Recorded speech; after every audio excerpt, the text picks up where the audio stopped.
Everyone, welcome to commerce lectures. I am Neha. आज करेंगे हम क्लास 11 बिजनेस स्टडीज एंड आज का हमारा टॉपिक है डीमेरिट्स डिसएडवांटेजेस ऑफ डिबेंचर्स। यानी अगर हम डिबेंचर्स के थ्रू पैसा रेज करते हैं तो हमें क्या क्या नुकसान होते हैं।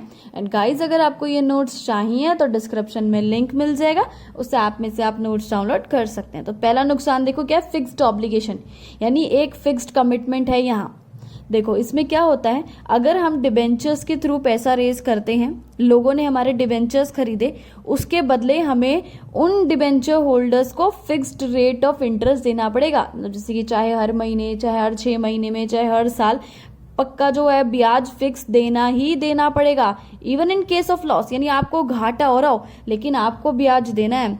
सो इसकी वजह से क्या होता है, company has to borrow funds sometimes for the payment of interest to debenture holders. यानी कंपनी को अपने डिबेंचर होल्डर्स को ब्याज देने के लिए भी बाहर से पैसा उधार उठाना पड़ता है, क्योंकि भाई ब्याज तो देना ही देना है, चाहे आप मरो चाहे आप जियो। नेक्स्ट है रिडक्शन ऑफ क्रेडिबिलिटी। इसका क्या मतलब है, वो कंपनीज जो कि डिबेंचर्स इशू करती है, डिबेंचर के थ्रू पैसा रेज करती है और बहुत ही ज्यादा डिबेंचर्स ले आती है अपनी कंपनी में, उसकी क्रेडिट वर्दीनेस या हम बोल सकते हैं क्रेडिबिलिटी बहुत कम हो जाती है। ठीक है, एक तरह से गुडविल जैसा बोल सकते हैं।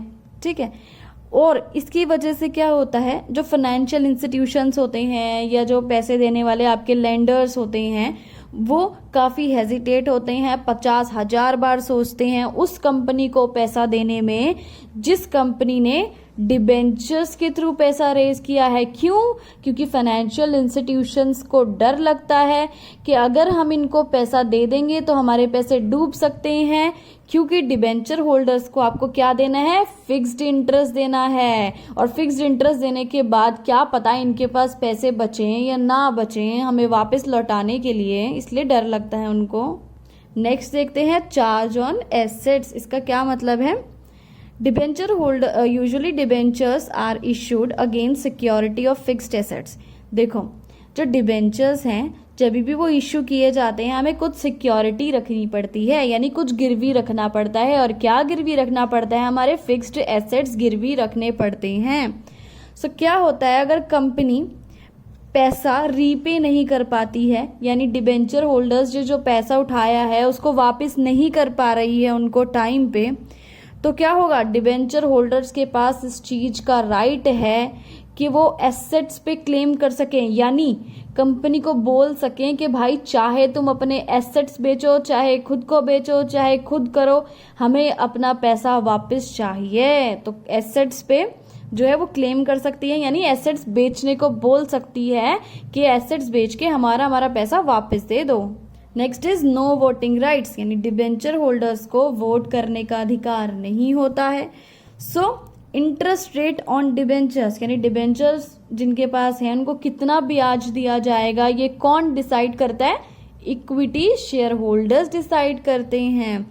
सो क्या होता है, debenture holders remain at the mercy of equity share holders, यानी इक्विटी शेयर होल्डर्स की दया पे जीते हैं डिबेंचर होल्डर्स। क्यों? क्योंकि डिबेंचर होल्डर्स अपना इंटरेस्ट खुद नहीं तय कर सकते हैं। इंटरेस्ट कौन तय करेगा, उनका इक्विटी शेयर होल्डर्स।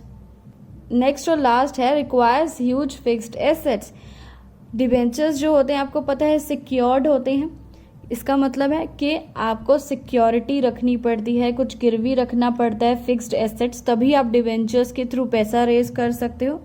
सो अगर कोई कंपनी है जिसके पास लेस फिक्स्ड एसेट्स हैं, यानी बहुत कम फिक्स्ड एसेट्स हैं, तो वो कंपनी पैसा रेज नहीं कर सकती है डिबेंचर्स के थ्रू, क्योंकि वो गिरवी रखेगी क्या, गिरवी रखना पड़ता है कुछ। अगर आपके पास कुछ है ही नहीं तो आप पैसा कैसे रेज करोगे। तो इसके बाद वीडियो खत्म हुआ। Thanks for watching this video, please like share and subscribe.